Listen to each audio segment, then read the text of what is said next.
के TV news में आपका स्वागत है। मैं हूं स्तुति और आइए एक नजर डालते हैं शहर की प्रमुख सुर्खियों पर।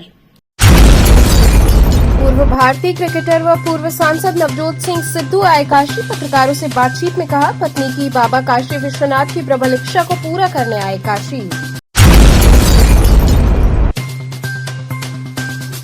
गंगा का जलस्तर बढ़ने से शवदाह करने वालों की बढ़ी मुश्किलें। घाट की सीढ़ियों पर हो रहा शवदाह।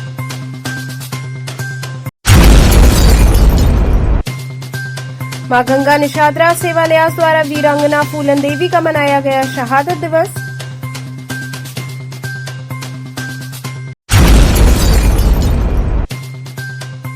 और रश्मि नगर संकट मोचन मार्ग पर सीवर का गंदा पानी जमा होने से लोग हुए परेशान। और अब खबरें विस्तार से।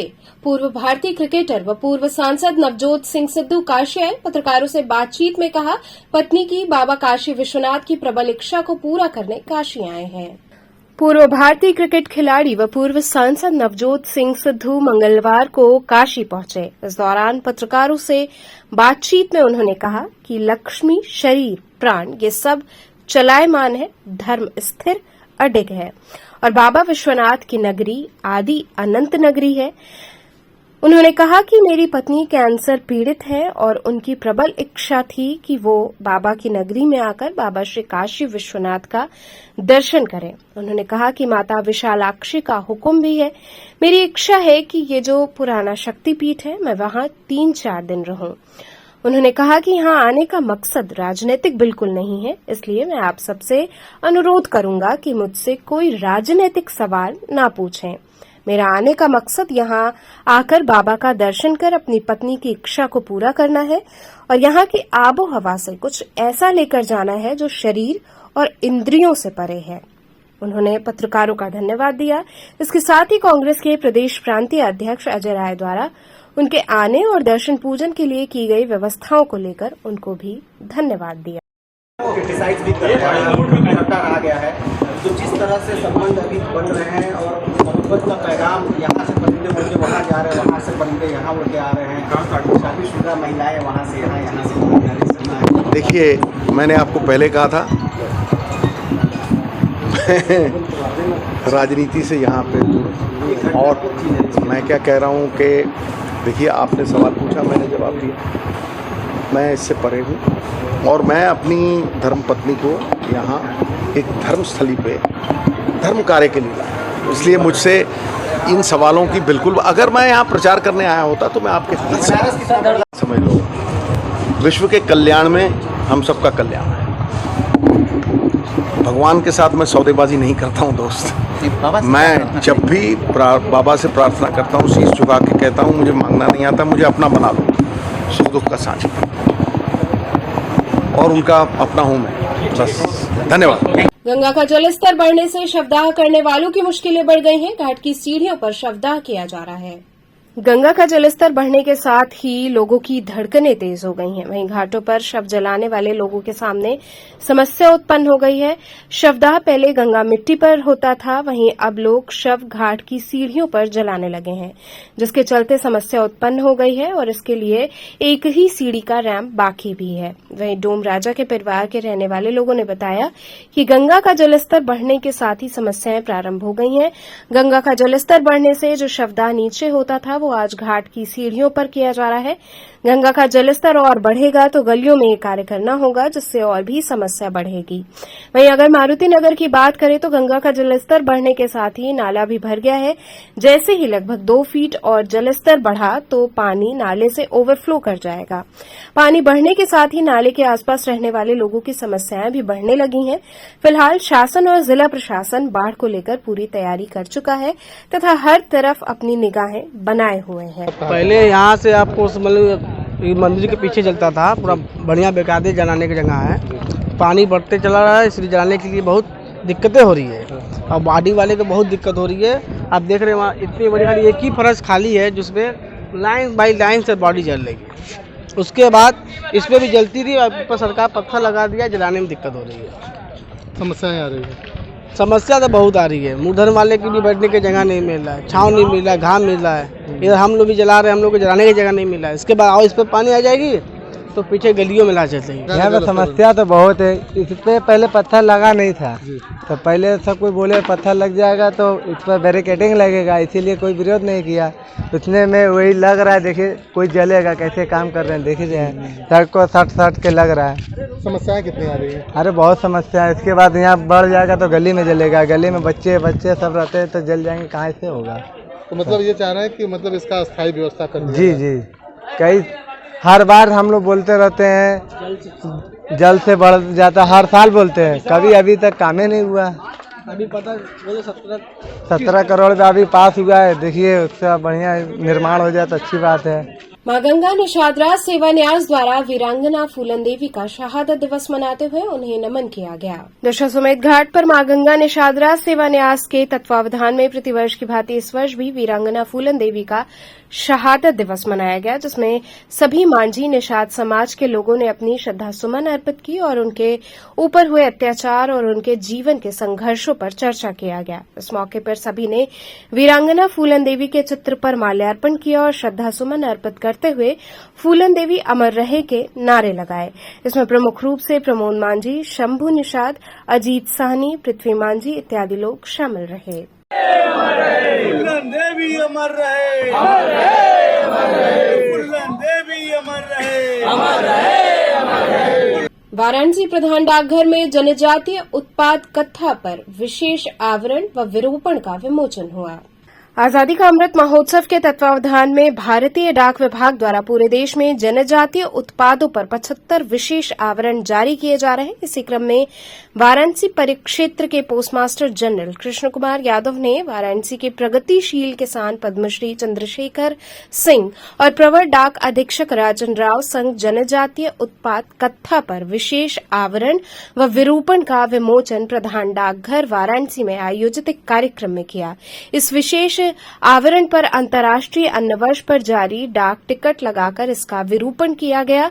पोस्टमास्टर जनरल कृष्ण कुमार यादव ने विशेष आवरण जारी करते हुए कहा कि विभिन्न जनजातीय क्षेत्रों के आदिवासी अपने हस्तशिल्प और जैविक व प्राकृतिक उत्पादों के माध्यम से न सिर्फ विरासतों को सहेज रहे हैं बल्कि कृषि अर्थव्यवस्था की अभिवृद्धि में भी अग्रणी भूमिका निभा रहे हैं।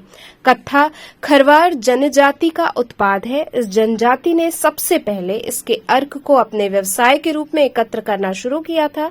लाल कत्थे का इस्तेमाल पान में तो सफेद कत्थे का इस्तेमाल औषधीय रूप में किया जाता है। मनोदैहिक और चिकित्सकीय गुण के कारण प्राचीन काल से ही भारत में कत्थे का प्रयोग किया जाता है। पोस्टमास्टर जनरल कृष्ण कुमार यादव ने कहा कि डाक टिकट और विशेष आवरण अतीत को वर्तमान से जोड़ते हैं। एक जिला एक उत्पाद जीआई उत्पादों से लेकर जनजातीय उत्पादों तक पर जारी विशेष आवरण देश दुनिया में इनकी ब्रांडिंग कर प्रचार प्रसार बढ़ाते हैं और समावेशी विकास के तहत वोकल फॉर लोकल एवं आत्मनिर्भर भारत की संकल्पना को मूर्त रूप देते हैं। इस अवसर पर प्रवर डाक अधीक्षक राजन, डाक अधीक्षक Vinay Kumar, senior postmaster SP राय, सहायक अधीक्षक अजय कुमार सहित तमाम अधिकारी कर्मचारी उपस्थित रहे। आज़ादी का अमृत महोत्सव भाग 2 के तहत इस समय जो है डाक विभाग तमाम जो है कार्यक्रम आयोजित कर रहा है और उसी क्रम में आज वाराणसी प्रधान डाकघर में जो जनजातीय उत्पाद हैं उन पर एक विशेष जो है आवरण और विरूपण जारी किया गया। और ये जो आवरण जारी किया गया विशेषकर इस बेल्ट में रहने वाले जो खरवार जनजाति है उनके द्वारा जो कत्था उत्पादित किया जाता है उस पर यह विशेष आवरण जारी किया गया। पूरे भारत में चूंकि 75 साल आज़ादी को हो गए हैं तो पूरे देश में 75 जो है इस प्रकार के स्पेशल कवर जो है जनजातीय प्रोडक्ट्स पर जारी किए जाएंगे। इससे पहले भी हम लोगों ने तमाम प्रोडक्ट्स पर जो है स्पेशल कवर जारी किए हुए हैं, वो चाहे 1 डिस्ट्रिक्ट 1 प्रोडक्ट हो, चाहे जीआई उत्पाद हो और भी जनजातीय उत्पाद। इनके माध्यम से सिर्फ देश में ही नहीं बल्कि पूरे विदेश में इन तमाम प्रोडक्ट्स की जो है ब्रांडिंग हो रही है और एक जो आत्मनिर्भर भारत की जो संकल्पना है उसको जो है एक नया आयाम मिल रहा है। और वोकल फॉर लोकल की जो संकल्पना है माननीय प्रधानमंत्री जी की, इसके माध्यम से जो है डाक विभाग इन चीज़ों को जो है प्रमोट कर रहा है। और ये स्पेशल कवर जो है वाराणसी में जो है फिलाटलिक ब्यूरो प्रधान डाकघर में जो है उपलब्ध होगा और इसकी कीमत जो है मैं डाक जो है सिर्फ जो है 25 रुपये रखी गई है। तो यहाँ से जो तमाम फिलाटलिस्ट हैं या जो तमाम जो कृषि समुदाय से जुड़े लोग हैं इसको यहाँ से ले भी सकते हैं और इसको भिन्न भिन्न प्रदर्शनियों में देश विदेश में लगाया जाएगा ताकि इसके माध्यम से जो यहाँ की विरासत है, बनारस की जो विरासत है, यहाँ के जनजातीय समुदाय की जो विरासत है, पूरे देश और विदेश में जो है विस्तार पाए। यहाँ रुकेंगे एक छोटे से ब्रेक के लिए। आप बने रहिए KTV के साथ।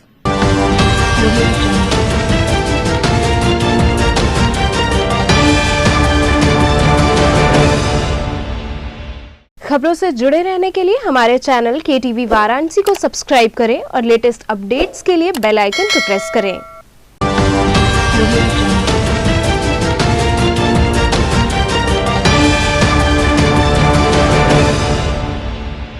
ब्रेक के बाद आपका स्वागत है। संत व कथावाचक मुरारी बापू ने सावन के तीसरे सोमवार को बाबा विश्वनाथ का दर्शन कर काशी वासियों को रामकथा सुनाई।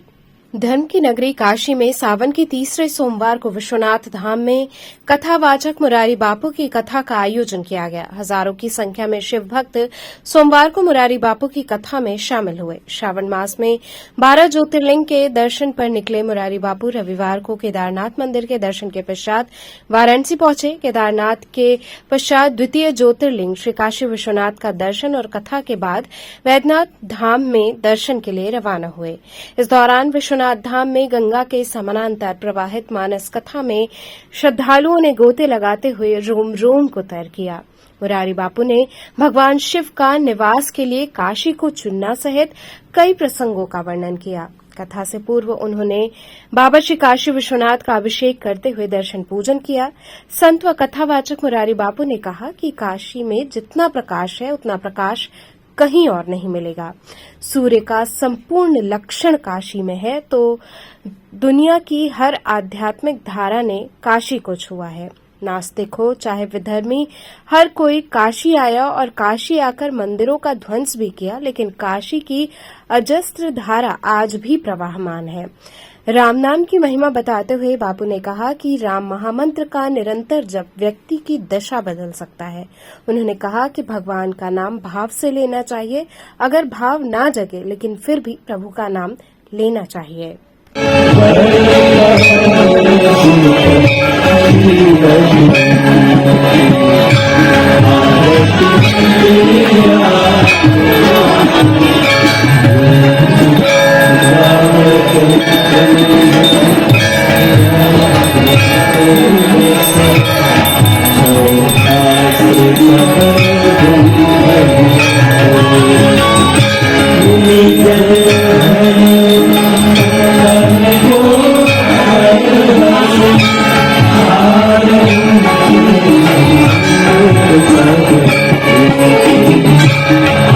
रश्मिनगर संकट मोचन मार्ग पर सीवर का पानी जमा होने से लोग परेशान हैं। लंका थाना अंतर्गत भोगावीर स्थित रश्मिनगर संकट मोचन मार्ग पर सीवर का पानी जमा होने से लोगों को काफी समस्याओं का सामना करना पड़ रहा है। स्थानीय लोग कई बार इसकी शिकायत नगर निगम से लेकर क्षेत्रीय पार्षद से कर चुके हैं, लेकिन समस्या का समाधान अभी तक नहीं हो पाया। रश्मिनगर निवासी रामजी यादव ने बताया कि बारिश के मौसम में आधा किलोमीटर सड़क सीवर से बजबजा रही है। सड़क पर सीवर का पानी जमा होने से घर से निकलना मुश्किल हो गया है। उन्होंने बताया कि यहाँ पर 3 विद्यालय है जहाँ पर छोटे छोटे बच्चे पढ़ने आते हैं। इसके साथ ही बगल में ही संकट मोचन मंदिर है, जहाँ पर शनिवार और मंगलवार को इस मार्ग से लाखों की संख्या में श्रद्धालु दर्शन के लिए जाते हैं। सभी लोगों के लिए ये समस्या बनी हुई है। कभी कभी तो छोटे बच्चे इसमें गिरकर चोटिल भी हो जा रहे हैं। जो भी श्रद्धालु इधर से गुजरते हैं उन लोगों को इस सीवर के पानी से होकर जाना पड़ता है। उन्होंने बताया कि उन सीवर का गंदा पानी जमा होने से मच्छर भी पनप रहे हैं, जो लोगों के लिए रोग का कारण बनेंगे। अभिषेक ने बताया कि लगभग 1.5 माह से सीवर का पानी भरा हुआ है। लाइट नहीं रहने पर काफी समस्याएं होती हैं। इसी मार्ग से हम लोग पढ़ने के लिए जाते हैं। क्षेत्रीय लोगों के मुताबिक अगर समस्या का समाधान नहीं हुआ तो सड़क जाम कर प्रदर्शन करने का कार्य करेंगे।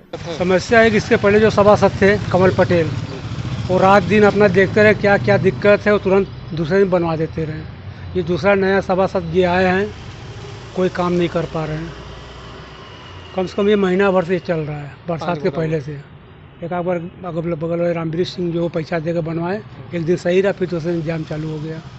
तो कितनी समस्याएं हो रही, दिक्कतें कितनी हो रही? दिक्कतें बहुत हो रही। हम लोग से ज़्यादा ही मंदिर बगल में संकट मोचन, दर्शन करने वाले कितने नरक में जाना पड़ रहा है। इधर से कई स्कूल भी है, विद्यालय स्कूल 3 स्कूल है, JPS है, महामाना है, मालवी है जी। तो बच्चे भी इधर से बच्चे भी गिर जाते हैं।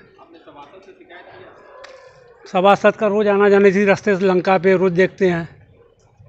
कार्रवाई नहीं हो रही है, क्या मांग करते हैं? मांग क्या, बस सही हो जाए और क्या। आना जाना रहता है। हाँ। तो ये कब से जल भरा हुआ है और कितनी समस्याएं हो रही है इससे?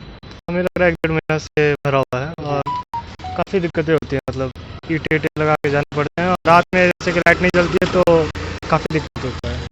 तो क्या इससे पानी से होकर गंदे पानी से जाना पड़ता है आपको? हाँ, अगर क्या कहते हैं कभी कभार भर जाता है तो पेंट मोड़ के जाने पड़ते हैं, दिक्कत होता है। मतलब बदबू कर रहा है ये तो काफ़ी ज़्यादा मतलब कर रहा है और क्या कहते हैं काफ़ी ज़्यादा बीमारी फैल रही है, इससे डेंगू हो जाता है, दिक्कत है। जगह कौन सा कहलाता है? हाँ, ये संकेत नगर है। मुख्यमंत्री योगी आदित्यनाथ ने बाबा श्री काशी विश्वनाथ का दर्शन पूजन किया। सूबे के मुखिया योगी आदित्यनाथ सावन के तीसरे सोमवार को काशी पहुंचे। इस दौरान उन्होंने बाबा श्री काशी विश्वनाथ के दरबार में हाजिरी लगाई। लाखों भक्तों के हुजूम के बीच कड़ी सुरक्षा व्यवस्था के घेरे में मुख्यमंत्री योगी आदित्यनाथ का काफिला काशी विश्वनाथ धाम पहुंचा। इसके बाद मुख्यमंत्री ने गर्भगृह में पहुंचकर बाबा श्री काशी विश्वनाथ का षोडशोपचार पूजन किया। वहीं सावन के तीसरे सोमवार होने से भक्तों की अत्यधिक भीड़ के चलते सुरक्षा की दृष्टि से पुख्ता इंतजाम देखने को मिले। कबीर विवेक परिवार द्वारा बीएचयू में सुखदेव सिंह स्मृति सम्मान समारोह का आयोजन किया गया। कबीर विवेक परिवार द्वारा काशी हिंदू विश्वविद्यालय के मालवीय मूल्य अनुशीलन केंद्र के सभागार में सुखदेव सिंह स्मृति सम्मान समारोह का आयोजन किया गया, जिसमें पुरस्कृत किए गए जवाहरलाल नेहरू विश्वविद्यालय के हिंदी विभाग में पूर्व में कार्यरत मध्यकाल और भक्ति साहित्य के विशिष्ट अध्येता प्रोफेसर पुरुषोत्तम अग्रवाल और इसी अवसर पर उनका एक एकल व्याख्यान भी आयोजित हुआ। कार्यक्रम की शुरुआत विधिवत तरीके से मालवीय जी और प्रोफेसर सुखदेव सिंह की तस्वीर के ऊपर पुष्प अर्पित कर की गई। काशी के हिंदी विभाग में कार्यरत प्राध्यापक डॉक्टर विंध्याचल यादव को कार्यक्रम के संचालन की जिम्मेदारी दी गई, जिसका उन्होंने बेहद मनोभाव के साथ पालन किया। कुलगीत और कबीर भजन के छोटे से संगीतात्मक अंतराल के बाद प्रोफेसर प्रज्ञा परमिता के द्वारा स्वागत वक्तव्य प्रस्तुत किया गया और कबीर विवेक परिवार की तरफ से प्रोफेसर मनोज सिंह ने वक्तव्य प्रस्तुत किए। मंचासीन जनों में प्रोफेसर अग्रवाल और डॉक्टर विंध्याचल यादव के साथ साथ हिंदी विभाग के विभागाध्यक्ष प्रोफेसर वशिष्ठ अनूप भी थे, जिन्हें इस व्याख्यान सत्र में अध्यक्षता की भूमिका सौंपी गई। इसी कड़ी में स्वर्गीय प्रोफेसर सुखदेव सिंह की पत्नी भगवंती सिंह ने बताया कि हम लोग हर साल प्रोफेसर सुखदेव सिंह का जन्मदिन काशी हिंदू विश्वविद्यालय में विद्वानों को बुलाकर मनाते हैं और ये कार्यक्रम इसलिए मनाते हैं कि यहाँ जितने विद्वान आते हैं वो कबीरदास, रविदास आदि पर अपना भाषण देते हैं, जिससे यहाँ के छात्र छात्राएं और रिसर्च स्कॉलर्स लाभान्वित होते हैं। हमारा उद्देश्य यही रहता है कि देश के विद्वानों का जो वक्तव्य है उसे बच्चे सुने और उससे लाभान्वित हों।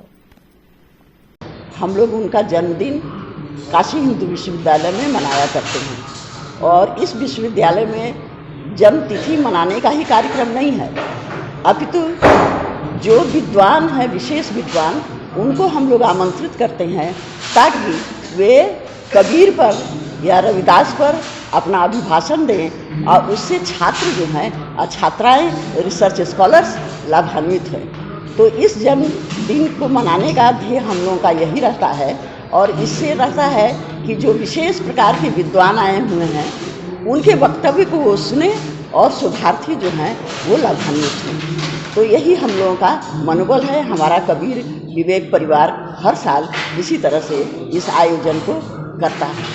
तो चलते चलते पुनः एक नजर डालते हैं शहर की प्रमुख सुर्खियों पर।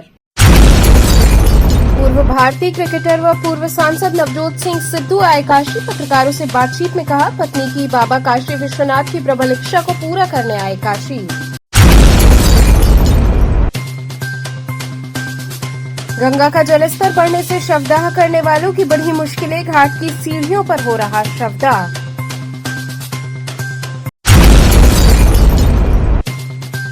मां गंगा निषादरा सेवा न्यास द्वारा वीरांगना फूलन देवी का मनाया गया शहादत दिवस।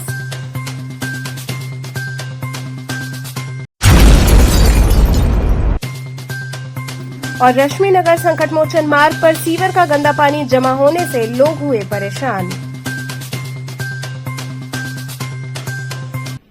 तो ये थे आज के समाचार। कल फिर होगी मुलाकात, तब तक के लिए नमस्कार।